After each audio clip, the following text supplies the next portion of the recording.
Now Yay! recording. All right, tag. And we are it. Welcome to another fantastical episode of Junkcast. I think we're on number 8 now.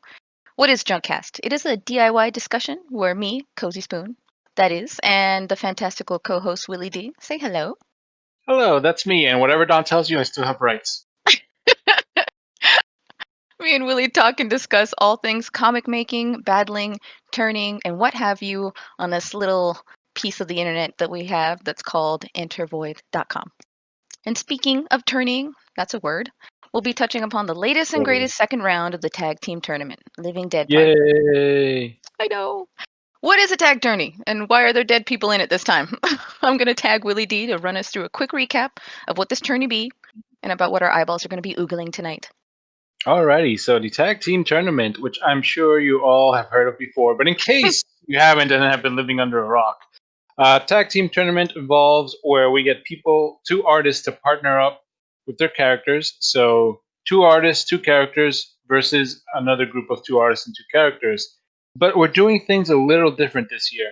So this year we started off the tag team tournament to coincide with Month of the Dead, our yearly event where characters who are considered dead on the site get to, revive, run around, do their thing before they have to shuffle off the earthly coil once more.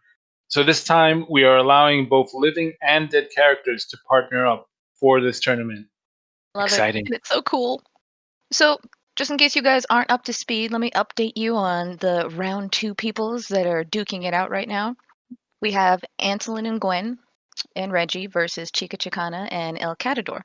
And the artists behind that are Bobo and Gregory and Raji and Arts and Goodies. And then we have Winslow Osbo and Lev versus J-Pop and Rue and Wormwood. I ain't even gonna try. Perfect. Yes, I know. I nailed it. The artists behind that are Magistel and Pocket Mouse and Justa Rhymes and Neens. So, just a quick little update. Why are we not talking about Arts and Goodies and Raji's comic? Despite there being 4 battles submitted, we have a total of 3 comics that we're going to be discussing and pouring over to discuss on Junkcast tonight. Just in case you missed it in the last Junkcast, which aired on November 8th and will be released soon, I'm sure. Duel, you got this. Oh, man, wow, that cough. Thank you for your patience. We announced an update, which is when selecting comics to feature on Junkcast, we'll be taking crit levels into account. And comics listed as no critique desired, comments encouraged, will not be taken into account for Junkcast specifically. Arts and Goodies and Raji have selected no critique desired, so we encourage the community to show them some love, as well as the rest of the Voiders battling it out on this second round tourney for some feedback and just community reciprocation. And there Please. are, just so you guys Everybody loves know, comments. Everybody yes, loves comments, so please comment. Tell them how much you love them. just, don't critique Arts and Goodies and Reggie. But there are a No. full 4 days left to vote and comment on all of these battles, so please do so. Okay, shall we just dive right into these crits? Oh boy, I'm excited. I'm excited too. Let's start with Antolin and Gwen and Reggie. Indeed. So in this comic we have Bobo. So we're starting off with Bobo and Gregory on Bobo and Gregory's side. So I think these two have made a pretty good team. Like like all the teams have been like pretty great and have worked well together. Um, Gregory, I feel like his visual storytelling is on display here. Like these, as far as I can tell, are mostly Gregory's lines and Mm-hmm. perhaps some of Bobo's coloring. I am gonna say I am not super enamored of all the color choices that have been going on in this comic. Which Um, part specifically? Because there is a bit of a color shift. yeah, there are a few color shifts, and I can't tell if that's if only Bobo did the coloring or if they switched off both of them between coloring duties. Because, like, for example, if we're looking at the first page, uh, there's a few areas where there are random like bits of shading, like on the trees and Mhm. Kellen's hair, and it is perturbing to me because Are you perturbed? I am perturbed, so perturbed because it's not consistent. It's more like an afterthought Like the to. shine is there on page 1, but then it's sort of disappeared on page 2. Well, not even that, but within the same page, like because there's not the same amount of shading, like on like all the characters, on like the consoles and all these other things. Like it's there half the time. Mm. So I feel like the approach to this sort of comic, because Greg Lee's lines are very thin. Like Greg Lee has always had like very thin lines, and the approach would have been better to have just flat coloring throughout. Just no shading, none of this slight shading, just flat colors throughout. And I think the other problem encountered here is that Greg Lee, when they do their sound effects, Mhm. they're just written also in the same like sort of thin lines. So I can see here, like again, page one, where the we're going shunk and boop. You can see a little bit of the coloring to try and like make them pop a little, Mhm. but because it's already like such thin lines, it doesn't work as well. That was Like if definitely part of my notes that I was going to touch on too, because I think when we discussed the tag team tournament on the first round, we mentioned that Bobo and Gregory didn't have sound effects for big impact moments. And I'm glad to see that they brought them in for the second round. It just seems like they need that extra oomph to sort of pump it up because the example that I put in the lecture notes, there is a bit of personality with that Rumble SFX in that panel, but I wish it was sort of put forth on the rest of the comic.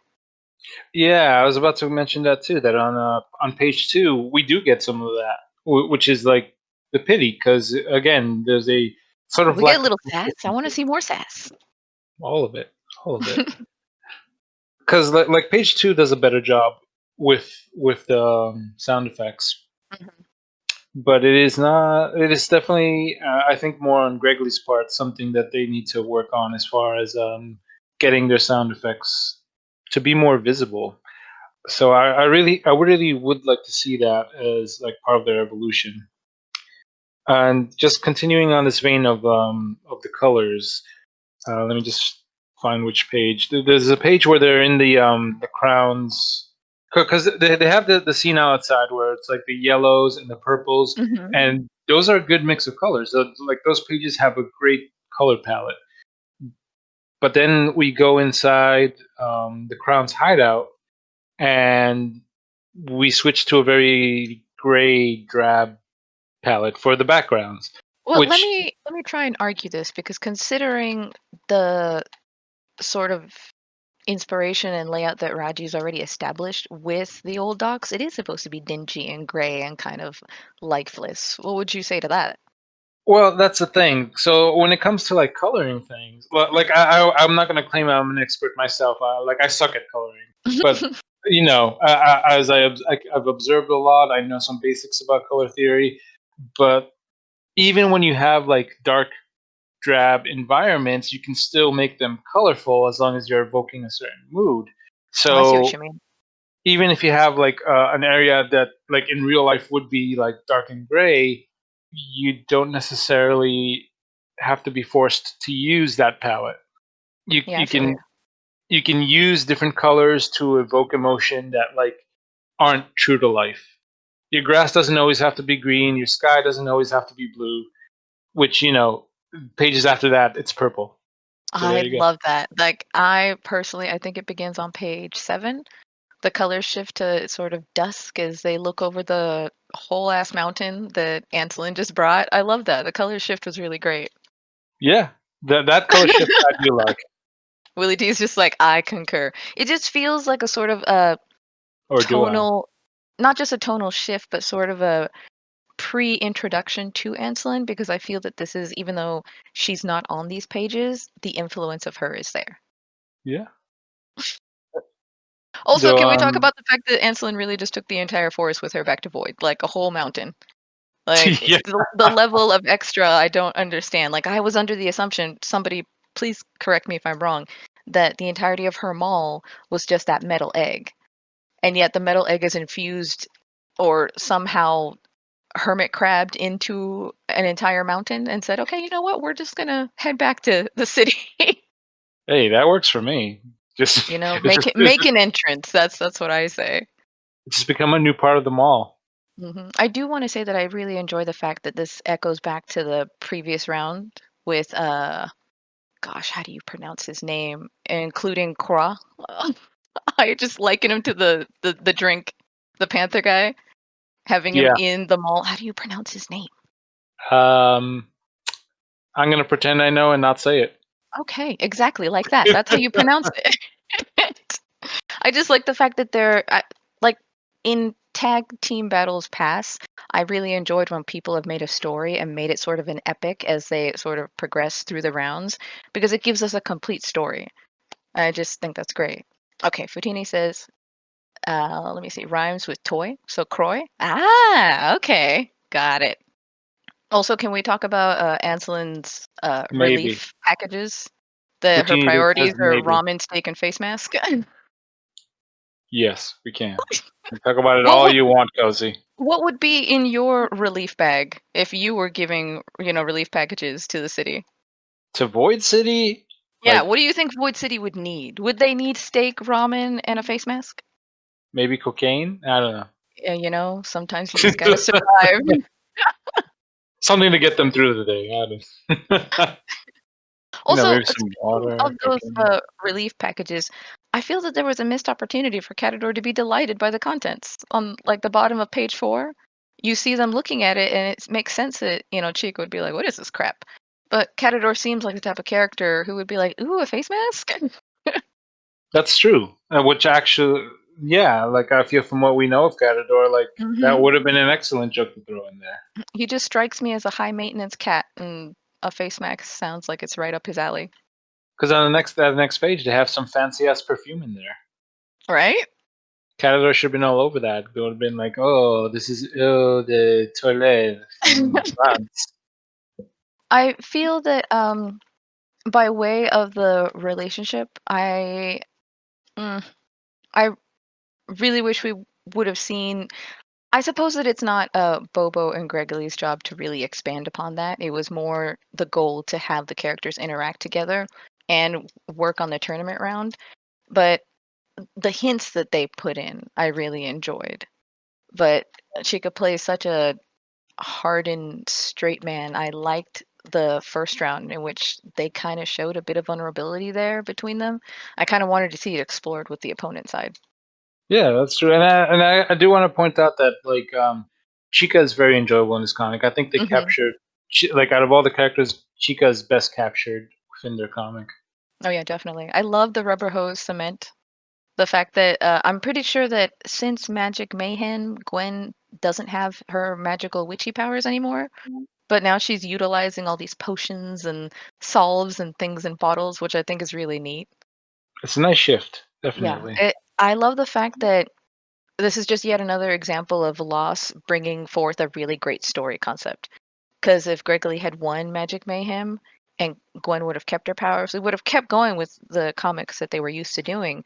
But the fact that she's without has made her a really compelling character to follow and how she's going to handle herself in a city full of fantastical creatures and personas. You hear that, the rest of you? Loss makes for better stories. So all of you lose something right now. Only lose if you want to. I have no good advice for that. I don't know. I'm just But saying, I agree. loss isn't the end of the world.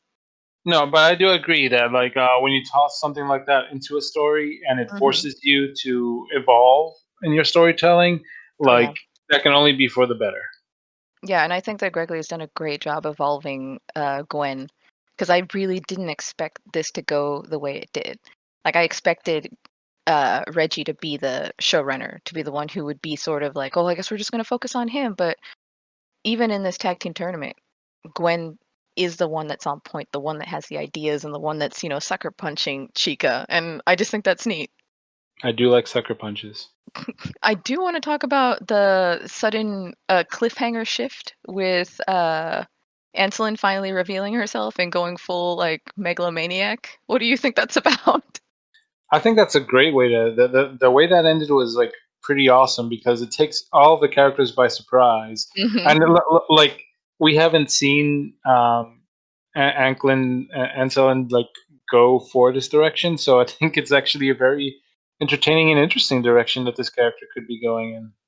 Yeah, it's so unexpected and fantastical. It completely matches the fact that she rode in on an entire mountain to make this announcement. So I, for one, welcome our new overlord, and I hope her reign is long and prosperous. Which reminds me that we did have a Queen of Void tournament in the past, but I guess Kellen she's like, screw it, screw tournaments. Oh She's my just a queen now. goodness. Queen of Void. Can you take us on the Wayback Machine and explain what Queen of Void was?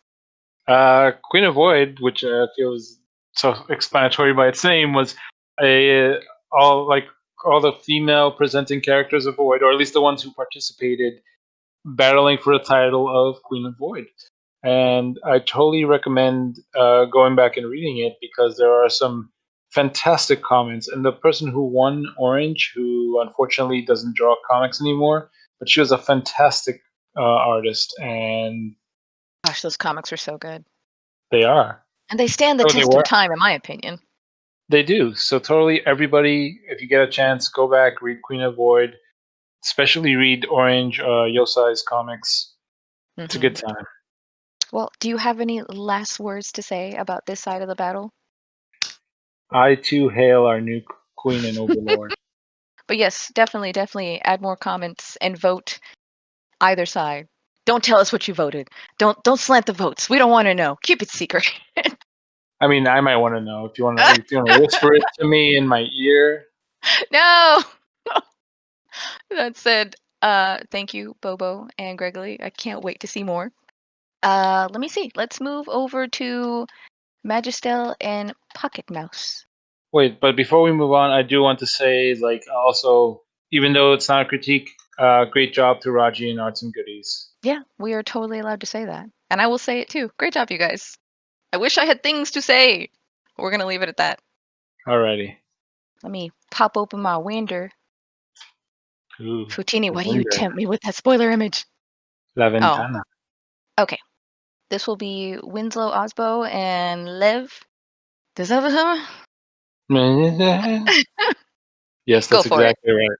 Hit it. I'm hitting it.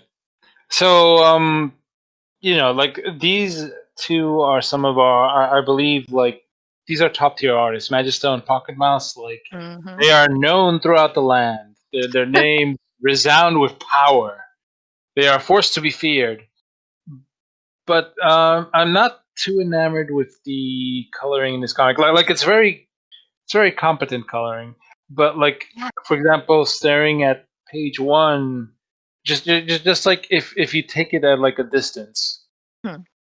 it's not a very exciting palette, and it's kind of muddy. And I find that that's a problem with a lot of digital artists. It is hard to tell what is muddy on everybody's screen because everybody has different kinds of screens. Hmm. But I find like, I'm holding the page on my phone, and I'm holding it at a distance, like at arm's length, and I cannot really tell what I am looking at. You think it was And too I much on the dark side? Yeah, and I think that's something to take in mind when it comes to readability of comics. Like, if you can, like, spot at a distance, like, what the composition and flow of a page is, that's something to take into account. Because, like, I literally was in a comic shop today, and I literally bought a comic for that reason. I just flipped through the pages, and I was like, "This looks awesome. I have no idea what it's about. I'm buying it." Mm.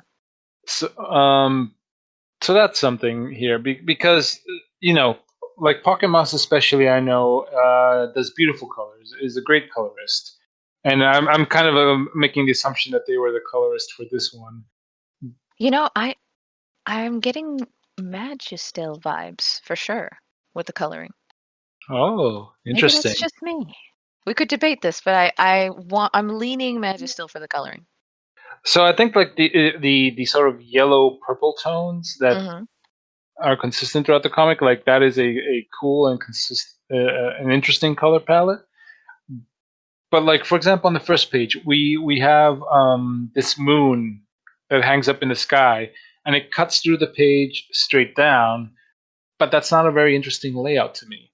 Mm. It's not a layout that leads the eye anywhere but down. Which, if you're reading comics anyways, that's the direction you're going in anyway. So I'm not exactly sure if I find the layout compositions as interesting, or at least the way our eye is supposed to be led around the pages.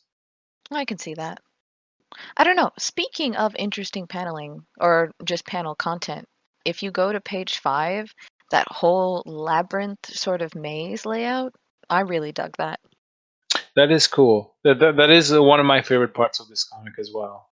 Yeah, Actually, that was definitely unexpected, and the concept that they kind of went with I wouldn't call it like a version of hell, but it seems kind of hellish to be in a place where you're just sort of heckled telling and you're bad not very jokes funny. forever. Yeah, I was like, what a fate. Like I would have Oh, seen it with Lev, but I didn't think that that was a fitting fate for Winslow because I think he's more concerned with hurting people than knowing whether or not he's funny. I don't know. but- Say yes or no or agree and disagree. no, I agree with that, and that's something I kind of want to bring up about of Lev. Hmm. Uh, Throughout the first and second round, I am not sure what to make of Lev's character. Like, if we're talking about these tournaments where we have stories that are progressing the character stories, Hmm. or as far back when Pyrus mentioned during our Armageddon episode about the story circle, where characters like end up different through their What is that? adventures. The damn Harmon story circle? Yes. Okay. So Lev doesn't seem to have one. Like between like the first and second round, it's sort of, he seems to be, his role is supportive friend, but Hmm. how has he grown at all throughout any of these stories? That's a And good point. I feel like he's the weakest link in all of these stories. Apologies to Magister and Pocket Mouse. I don't mean to like pick on the character, but I just feel like It leaves me reading to these comics. wonder. Oh, go ahead. Well, like if I'm a new reader, I don't really have much clue about them aside from supportive friend. It leaves me to wonder whether or not they decided because of the time constraint, just went like, you know what, we only have the bandwidth to show proper love and like a whole beginning, middle, and end arc to one character. Let's focus on Winslow because his whole deal is I guess more of a hook. I do agree that I'm not really sure where Lev falls and what their conflict is or whether there is a conflict apart from just being concerned for their friend. Yeah, Which is not to say that they need a conflict, but I did want to see more from that character because I feel that I know Winslow better. So I'm gonna have to agree with you on that.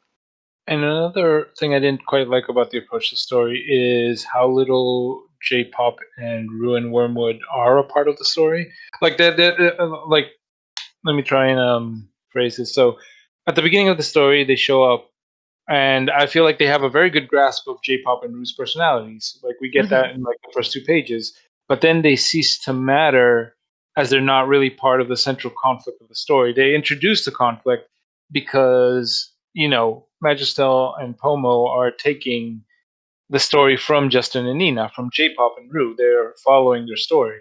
I found that an interesting move. That honestly thought that they were going to go with their own concept, but they took the opponent's concept and were like, we're going to run with it, which I think was very bold.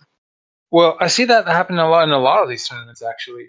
Like that is a strategy that happens a lot where people are where one side is building up a story and the other side is going to go, let's just run with their story, which I don't know, if that's a good or bad strategy, I think it's but I 50-50 because it's like you run the risk of like I could be working with their story and I could tell it better. So you kind of like hedge your bets and see whether that comes out in the wash.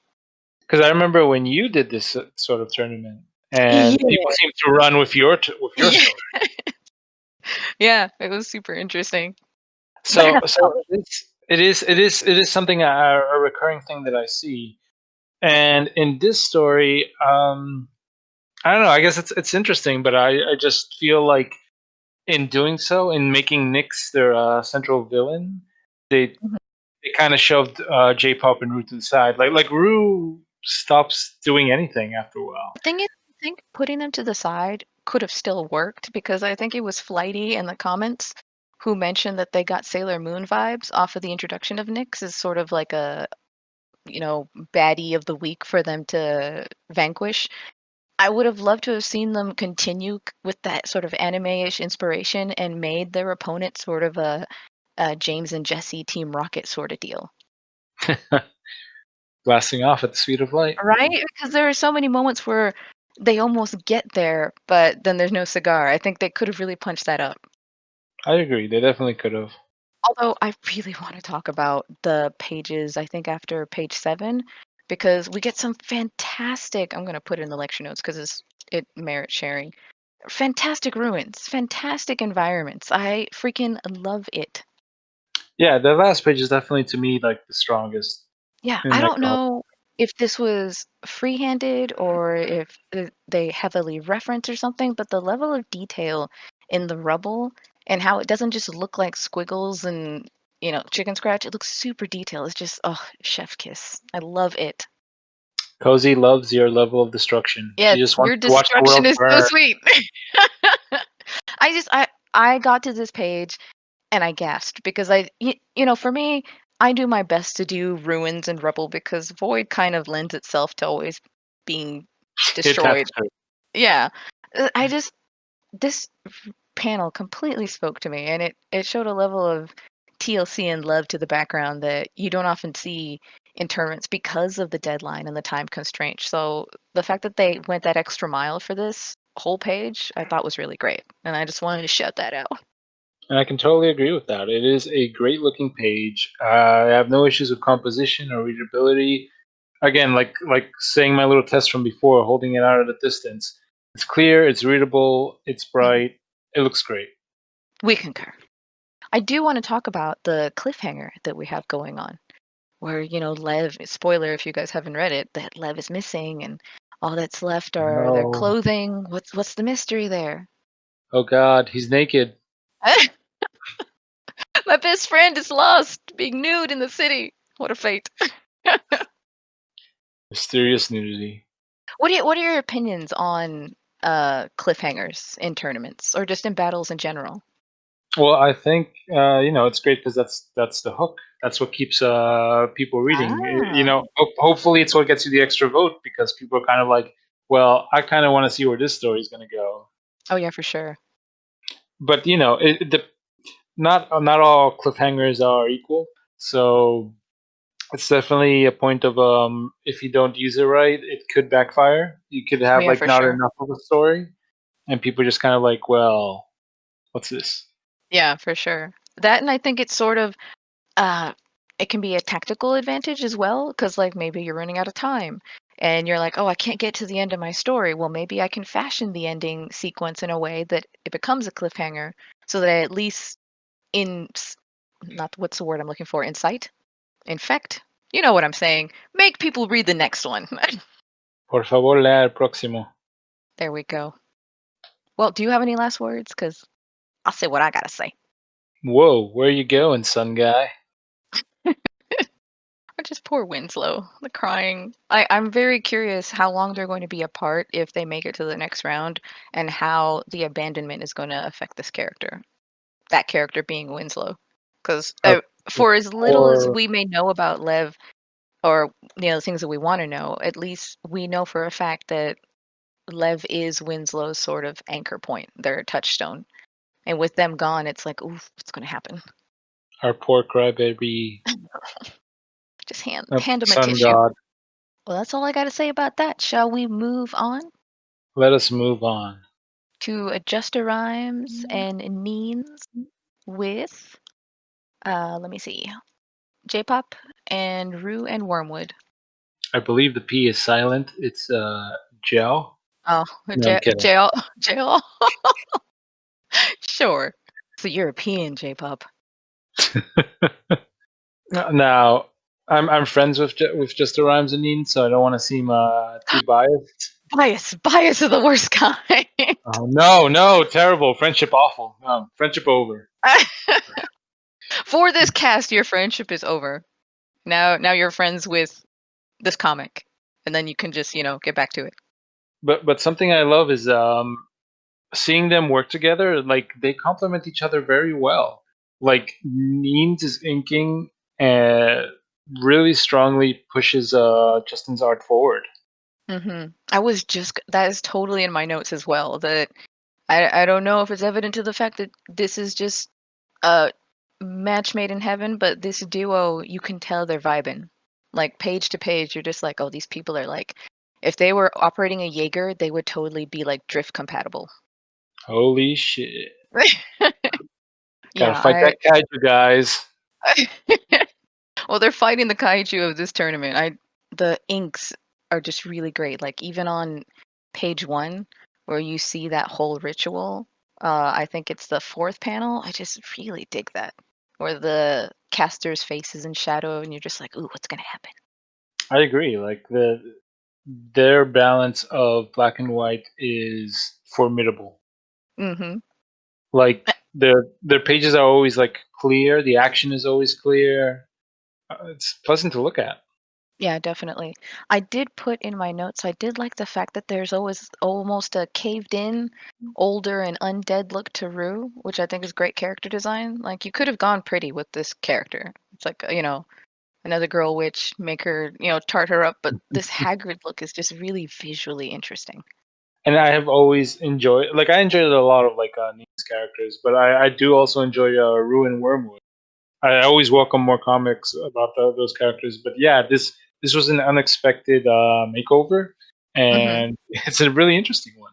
It's actually still appealing, visually appealing. I I would say that I did get excited on the first page because I felt that there was more breathing room with the panels, and they allowed, at least for the first page, their panels to get bigger so that we can have more detail. But as you get into the pages, you notice that by page 3, things go back to their constrained, tight paneling. And there are environments and things that these characters are walking through and exploring that I'm just like, ugh, why is this so tight? I want it to spread out. I want them to give more breathing room to the content that they're displaying page to page. I find that is a valid criticism. I can see it sort of both ways. Like on one end, like there are comics that are tight and compact, Hmm. and it does allow for like more happening per page as far as page density. But I admire what you're saying in that the first few pages sort of show us something with more like breathing room. Yeah, And for sure. I think just the fact that they did that within one comic like makes that difference really stark. Yeah, I think about some of the panels, like on page 4, the panel that I just shared in the Void lecture notes, where we see Winslow sort of doing this hilarious, perspective run. I would have loved to have seen him pop out of the panel and possibly been even bigger. So maybe they're sort of leaping, giving the impression that they're leaping onto the next panel to confront, you know, his opponents. And it's so small. I want so much more breathing room. I get claustrophobia feels in some of these pages. I do love that. I tried to warn you. I'm too powerful. I don't want to hurt you. That is something that I did mention, and that their strength definitely lies in comedy, and they are not deviating from that. They're just like, we know what we're good at, we know what we're comfortable with. This is round 2, you guys. We're just gonna go full herp, and it's working for them. I do love page 5 when Winslow punches J-pop. That is an awesome panel. Like, okay, full disclosure, while you may be friends, I am not close personal friends with these artists, but I am a sucker for exaggerated expression, so the fact that they go full ham on it is really great. And that is not a bias. And I want to go backwards towards page 3 because I Sure. really like that last panel there too, where I like Rue is standing with a lot of like attitude and sass. Like that is also one panel that I would have loved to see like kind of bigger Hmm. because it's like kind of an impactful panel and it's very amusing. I do like the last line. Whatever it is, you're about to get imbued with Rue. What do you think of their version of the cliffhanger? Because I find it kind of ironic that both sides had a bit of a cliffhanger. They do have both of a cliffhanger, but in this version, if we go to like page 9, they actually um resolve Winslow and Lev's like situation like in a sweet way. Like Hmm. like it's just one page, but like having them hug it out and being both emotional over like hugging is Oh, it's a very sweet page. yeah. It's the bromance. I dig it. And then we do get the as you said, the cliffhanger of this evil witch ritual happening with J-Pop's body and some weird stuff hanging out of his chest, which I'm still trying to figure out what that is. I Yeah. definitely think that this is a easier matchup to crit because they both went with the same concept, but they both did their own spin and interpretation on it. So I'm That's very, I don't know, I really dig the fact that thematically it's the same, but you can weigh both of them sort of equally because they both have the same theme. and not all I want to say not all comics on Void have to be colored, but I am Mhm. kind of curious, like if they had colored it, if they had found time or had chosen to color it, because I know they're doing all their comics in black and white. I Mhm. kind of wonder what their color choices would have been like. Right? Especially for this beach scene, or at least it looks like a beach, where they have the flames going and the bonfires and the, naked and afraid cast just surrounding them. Oh, I see what you're after, Cozy. Okay, keep it in your pants. Oh my gosh. That said, that's all I got to say about this side of the battle. Do you have any last words? Um, if I had any last words, it would be, "What are you talking about?" Fair, astute, and apt. That said, those are all the comics with the exception of Arts and Goodies and Raji for the tag team tournament. But wait, Woo! What?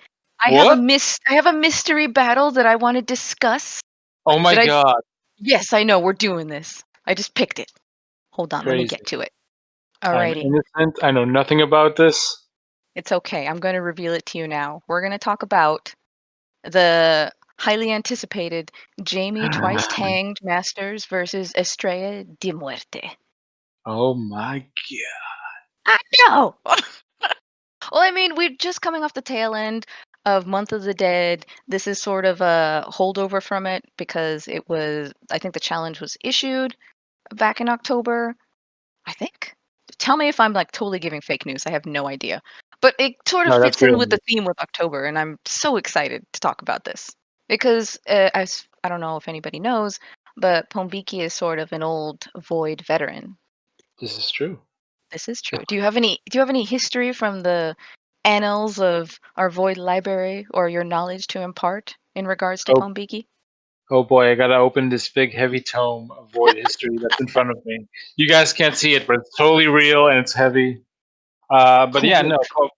Ponbiki is definitely one of our oldest vets. He was actually the first Armageddon threat with Koji Takoshi. Ooh. If you guys didn't know, a steel god who once ravaged Void, and he's had numerous memorable characters over the years. Estrella de Muerte, it definitely being one of them, is a character who basically evolved into like Void's very own god of death. Yeah. She is not unofficial. I think everyone just sort of generally agrees she is the official goddess of death for the site, and I love it. I do too. So yeah, I definitely love when people reference that and like remember the character, Yeah. and people have throughout the years definitely remembered it. So having a nice, fresh new Estrella de Muerte comic is quite a treat. Yeah. And as far as I'm aware, you'll have to correct me in the comments if I'm wrong. I believe it was Hellas who sort of lured Pombiki back with a Pied Piper sort of like, fight me, do it. And Pombiki actually accepted. And I think it's fantastic that, I wouldn't call Hellas one of our newer voiders, but by comparison to Pombiki, a newer voider going, fight me, bro. And a vet's just like, yeah, man, I'll do it. And this matchup, I think, is just a great, See, just difference in style. I'd like to know how Hellas did it because when I do it, people like they shut off their phones, they change their addresses. I've gotten I know restraining how they did it. orders. I know how they did it. They spread a bunch of breadcrumbs on the ground and went. Pss, pss, pss, pss, pss, pss. I think it's great. Oh, here we go. I think Futini in the Void lecture notes has some insider info, and I will read it. Hella put Estrella in their BB specifically to challenge Pombiki, and then hit him up on Twitter. That is great. And for those who don't know, uh, Hella goes by Hella in the Void chat. And if you're not part of Void chat, you should totally join. But on the site, they're listed as Hellas. So just so you don't think we're talking about two different people. All right, let's get into this. Let's talk about Pombiki's side first. All right. So Pombiki is interesting in that they've always had a very loose ink style. You can Mm-hmm. especially see that in some of their old comics. Um, but the thing is, I think over time the style has gotten looser, Mm-hmm. and the problem for me is like while the style has always been very dynamic. They do like really cool brushstrokes that give them a lot of dynamic energy, but in this comic particularly, it comes at the cost of readability I can because see that. Yeah. because there's so much black and there's not a lot of separation of shapes. It is sometimes hard to make out what exactly is going on. Like if you kind of have to study the page a little bit and to get a sense of it. Would you say that it borders on the abstract? Yeah, almost. I'm Mm. not sure if I'd call it abstract because it's not. It's still sort of. It's still somewhat clear what's going on. It's just it's very difficult to see. And the one thing I found interesting was they included another character in here that is also a very old Void vet. Oh, give Um, us some details, Duel. so the character with all the tentacles coming off on their head is El Squido, who was a character by James Stokely on the site. You can Yeah. find some of the old BBs as well. So this was interesting in that they also resurrected. And Yeah, I definitely dig it. It's funny because if you hadn't have said anything, I definitely wouldn't have known. And I don't think many of our just voiders on the team. site now would know who this person is. They gotta be watching or listening to Junkcast to find all the ancient lore and history when Duel's on the cast. The keeper of the lore. That's me. I love it. I love it when you're on the cast because you give us such a history lesson. You're kind of an ancient tome of knowledge because you know everything. But I'm young. I'm young. I'm youthful. Sure. Yeah. Yeah. Okay. But yeah, I have a weird relationship with some of these pages because like page 10, I love the energy behind like the blood splatter and all of Mhm. that. But it's also again like it is so loose that it is almost difficult to make out what we're looking at. For sure. No, I can agree I, with that. I feel like that happens with some of these void bets. Like Monday, Ponbiki, the styles have all evolved into such like loose styles that Mhm. it sometimes gets a little hard to make out what we're looking at. Yeah, for sure. I think in my notes I wrote that these I put in bold. These inks are thick, almost too thick. I had to go back and like reread and keep oscillating between the opinion of like I went through one read through and went, "Oh, I love it," and then went through a second read through and went, "Oh, I don't know if I love this." It, and I think that's sort of a nod to the artist in which you don't really know. I even now I don't really know, but someone in the comments, I believe it was Futini, said that this comic was on fire with style, and I couldn't agree more. The inking style and execution is such a signature at this point, and due to the themes and the nature of their opponent, it felt like a very cool, pulpy western.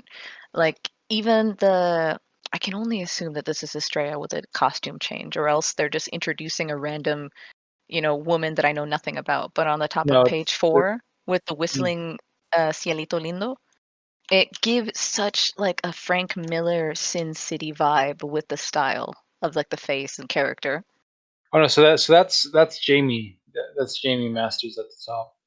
Is it? Oh, I did not even notice that. I was like, I Yeah, thought the one because getting shot was Jamie. no, so we have Estrella who's dressed as like a nun in this comic. Mhm. Estrella goes through numerous like Lady Gaga style costume changes throughout her long void history career, which is interesting. Like I love a lot of the visual costumes that Estrella has had over the years. But basically, so apparently there's this gang of people that come into this building. They are there to kill Jamie, and so They're there to kill Jamie, and I suppose chaos ensues. If there's anything that, at least personally for me, I think that Pombiki should take away from this is that I would love to see some detail and fine tuning with the story clarity. Like, just as I've mentioned, who is the figure on the top of page 4? Like, is it Estrella, or is it okay. as Duel said, Jamie, a hidden gunslinger revealing themselves. And again, if I was just a regular voider, who's the octopus anteater cowboy? Was there meant to be dialogue in this? Because I see moments where there is dialogue, but then there are moments where I feel dialogue is crucial, but we don't get it. Yeah. It is a silent comic in which we see like a showdown like evolving over a few pages because we see this gang try and like kill Jamie. Jamie kills them all, and then the building like blows up. I'm condensing a lot of what happens in these pages, but that is more or less the gist of what happens. Mhm. Yeah, it's And clear that then they Pompe's face comfort zone is like high octane action and bold inks and gritty paddling. But yes, we know that you're, decidedly good at that. But I'd actually like to see them really focus and tackle on story, which is not to say that there isn't story here, but as it stands, what I tried to glean from this and what was depicted left me a bit lost. And I'd like to see more fine tuning and detail, at least in that vein. I think something that would have helped is more of a separation of panels Mm-hmm. because they also add black, like thick black, to separate the panels, and considering everything else is thick black, does not help. Pompiki like it thick, okay? What are you gonna do? Thick with two C's. Yes. But yeah, that's all I gotta say about that. Do you have any last words? Um, I certainly hope Bombiki will stick around and challenge more of the Void community. Yes, I So now fully you guys endorse know. fully endorse and encourage every voider to just hit up veterans, hit up their fellow newbies, hit up their fellow I've been here a while so I'm not new or old, and just challenge them. Just go out there and pick somebody and say, "Yo, we are fighting." Because the more random the matchup and the more unlikely scenario and just pair up that we see, the more exciting it is. Like I'm into that. And this is a matchup that I did not expect. Just get up all in their face and be like, 3 p.m. behind the school gym. Yes. Meet me there. There we go. Alrighty, shall we move on to Hellas? Let's. Hit it. So Hellas is a person with an interesting evolution to me on Void. Like they've been here for a relative while now. Like not Mhm. as long as like me or you, but We're so old. why did you have to remind me? Just gonna hear us cry on air about how old we are. All But right.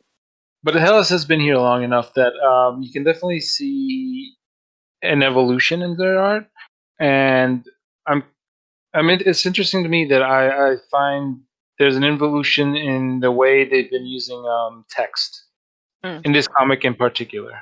I actually wanted to touch on that. What are your thoughts on the font for this comic? Sometimes it works and sometimes it doesn't. If that makes Yeah. any sense.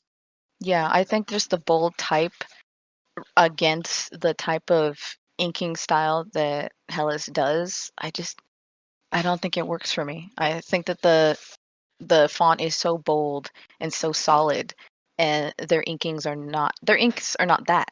And I wish they were because I think it would match more. Does that make sense?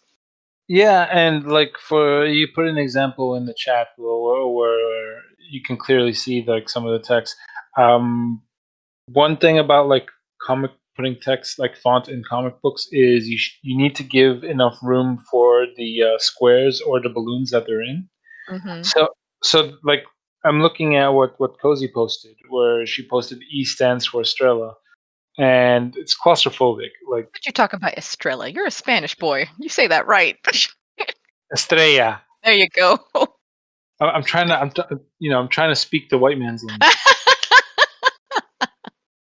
Nice. But continue.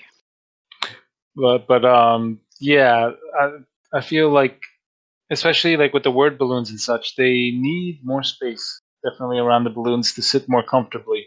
Yeah, for Uh, sure.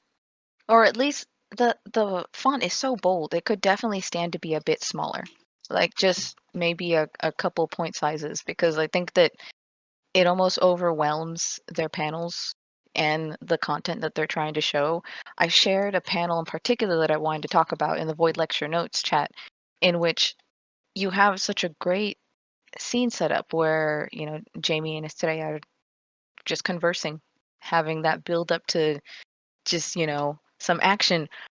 But the choice of where those word bubbles were placed. I didn't think that Estrella needed to be covered up. There's such a wealth of environment and space in which these bubbles could have been broken up to better showcase the characters and the scene playing out. But it leads me to wonder if Hellas was like, I really like that shadow against the bar that shows the skull, and I don't want to cover that up, so I'd rather cover up the character. I I found that to be an odd choice. Well, I also feel like that's something that happens throughout the comic, in which like Hela seems to have a lot of interesting Hela seems to have a lot of interesting ideas throughout the comic, and like that one's an interesting idea there too, of the shadow of the skull. But there's sort of an issue with pre-planning here, where they're not quite sure how to balance the composition of the word balloons Mm, with the art that they don't want to cover up. yeah, that's always the kill your darlings moment, right? If you don't account for the word bubble and you have to put it into your panel, go like, oh, geez, what do I have to cover up? I work so hard on it. And Right. I know that struggle. And as an overall critique, I would like to see them use some more creative angling. Hmm. Like there isn't a lot of interesting angles going on, except for like sparsely here and there. Like for Yeah. example, page 4, that same page where you grabbed your example from. We have the Yeah. top. We have like one shelf that's like featured from like an interesting I and was dynamic just going to angle. mention that. Yeah, I really like that panel. I'm gonna share it. But then that's sort of the only panel. Like even after that, like most the rest of it is like close-ups of their faces, like a lot of Yeah. close-ups of their faces. And while they try and get a little more like psychedelic, a little more like surreal, like around page like 9 or so, Hmm. um, they just did it with the panel shapes and not with like the rest of the page. I would say like look at some of like older trippy stuff, like there are Spanish masters that did like a lot of great jobs, um, especially like in the old like Marvel comics or whatever, that have very interesting page compositions, very like trippy, surreal stuff like that. So Hmm. I would look to some of the older artists to get inspired to do more interesting stuff like that. I agree. Speaking of interesting stuff, what are your thoughts on the exchange between these two characters and Estrella just making Jamie sort of a pale horse, a man of the apocalypse? What do you think the plans are for there? I think it's a very fun and an interesting direction to take the character in, Hmm. which I think was reflected in both stories, or at least Pombiki's clarity aside. I think that's how their comic also ended, in that El Squido was killed and Jamie took over as like an avatar. So Yeah, this story seems to go over that same point, and I think that'll be a cool and interesting direction for us to see yeah, this for character. sure. If there's one thing that I take away from reading this side, it's the fact that this entire comic on Hellas' side was a complete love letter to the opponent's character. It's very clear this artist really enjoys Estrella, enjoys her concept and what she represents, and went full tilt in showcasing that in this comic. And I think that I mean, what better compliment can you give your opponent than just featuring them in the most epic and flattering light, right? And also, it feels like they definitely took a page out of Estrella's background, in the fact that Estrella always has different costumes, and they Hmm. gave them another new and interesting look for this comic. Like they still have the halo that Estrella has had recently. I love that halo. Yes, it's a cool halo, and I think that that is a fine like what's the word, homage, like gift Mm. to their opponent, to be like, hey, here is a new reinterpretation of your character, just the way you would have done it. Aw. I think if I had any last words to say, it's that there Hellas has moments where this artist really goes bold with shadows and goes solid with their inking, especially when it comes to Soraya with the shadow on her bangs, especially. But overall, the style is really scratchy, and I'd like to see a more solid establishment of their inks panel to panel. Does that make sense? Maybe you Yeah. can elucidate on that. Well, I'd also like to see that for the coloring overall in general. They have like a style that like wants to seem to go into like a painterly direction, but does Yeah, not quite do so. So either I feel like you should either go full on pursue a sort of painted style or switch to cell shaded. commit or quit. No, I completely agree. If there's another thing, I'm not sure if they're being abstract or they just wanted to try something stylistic, but would definitely lean on just anatomical structures of the face as well as like skeletal structures, especially if you're dealing with a character who's all about death like Estrella, because you have this great panel of a sort of half and half of her face where you see a skull exposed and just the bony landmarks of that skull is not there. And even in frontal views, it shows that I think that there's a difficulty there with trying to figure out the nose when the character is facing fully towards the camera, in which the topography of where the nose should be and how it should be shaped, I feel would be better served with you using color as opposed to inks and trying to form that nose. Now, one of the I don't know if I'm speaking craziness, if that makes any sense, but like That's too crazy, you Cozy. Too crazy. you can use such minimal inks to depict the nose and capitalize on using color, which you do already and make great use of to show that there is a projection there, as opposed to going, well, let me add more inks. Let me add a squiggle here and ride it up to the eyes to indicate that there's a nose here with the inks. It becomes too messy, if that makes sense. I just want to say, like, that is one of the most common critiques, like, you'll get on Void that Oh people yeah. will repeat for years. Like, work on your foundation, work on your anatomy, do the studies. No matter what style or whatever you have, you will only be strengthened by strengthening your studies. Yeah, for sure. Also, if you are not squeamish, there are plenty of good medical injury Instagrams to stare at. I saw one where like half a guy's face was missing. Excellent reference. Then he got better, so it's all good. You, what are you in the medical profession or something? Oh my god. How could you out me like that, Cozy? It's like you know what you're talking about or something. But But yeah, yeah, there's plenty of references and good stuff online, so definitely continue working on those things. yeah, for sure. I really enjoyed this matchup, and it was entirely unexpected. And critiques aside, I really enjoyed both stories and both visual depictions, and I want to see more matchups like this in the future. Yeah, definitely. That, and I cannot encourage enough for all of these comics that we talked about, tag team tournament and this battle aside, comment and vote, because these are all wanting of your guys' feedback, the community's votes, and let your voice be heard. Let these artists know, like, did you love it, did you hate it, vote. Vote.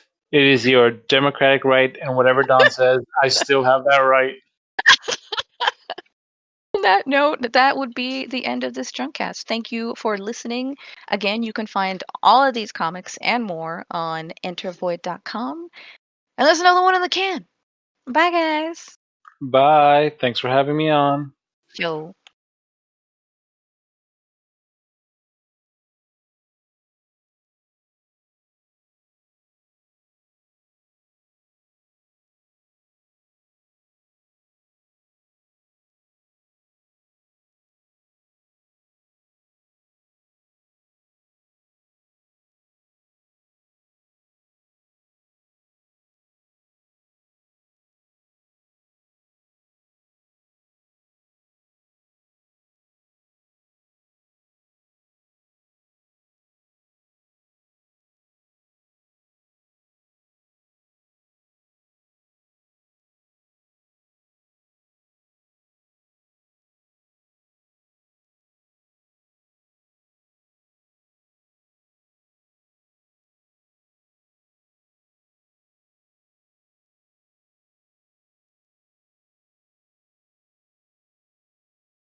signing off.